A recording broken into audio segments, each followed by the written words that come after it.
Okay, B11.9 Plant hormones and responses. The plant needs to respond to changes in their environment, and plant hormones are the chemicals that are responsible for this.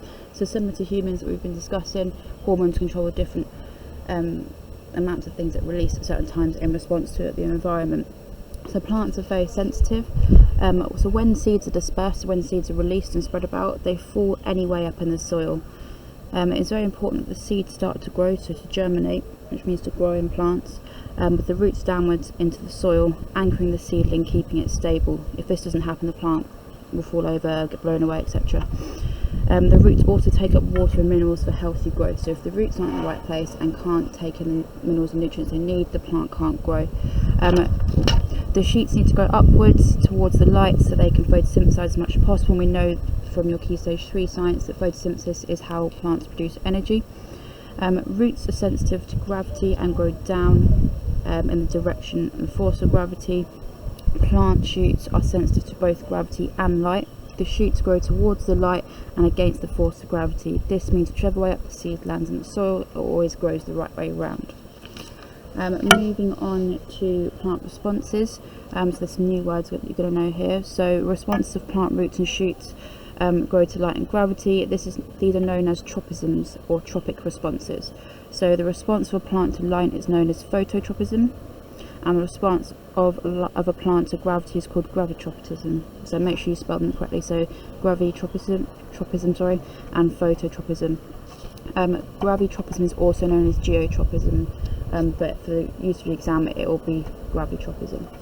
Okay, so the responses to a plant to light and gravity are controlled by a hormone called auxin, so auxin.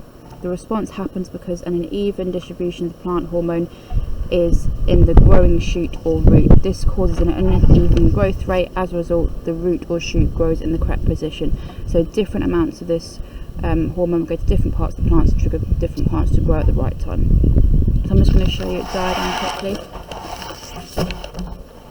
So this is in the textbook, obviously. One, it says we can show a seedling. It's landed sideways in the soil. The roots come out one end, the shoots come out the other end.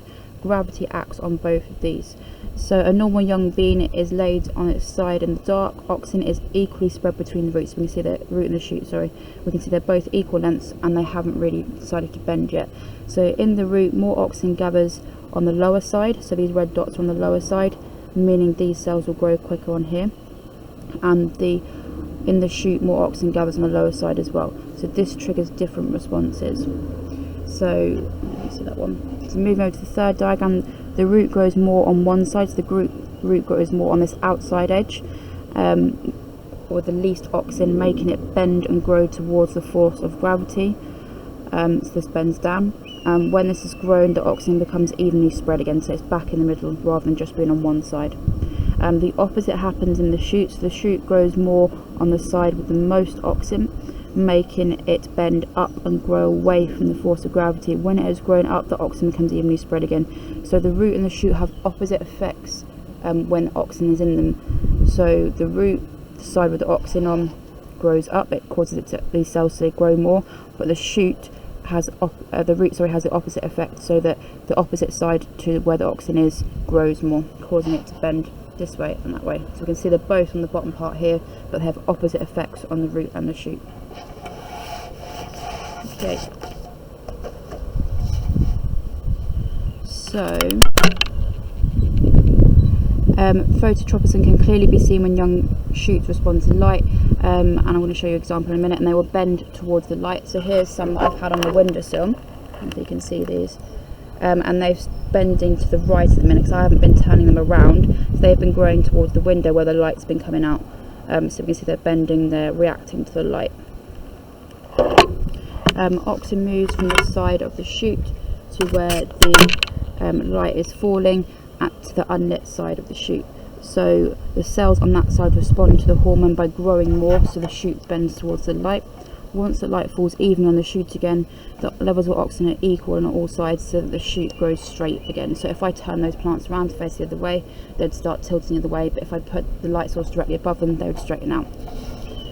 Last little bit, so gravitropism, So gravitropism can be seen in roots and shoots. Auxin has different effects on the root and the shoot, as I explained before.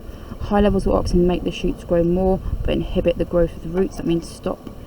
This is why roots and shoots respond differently to gravity.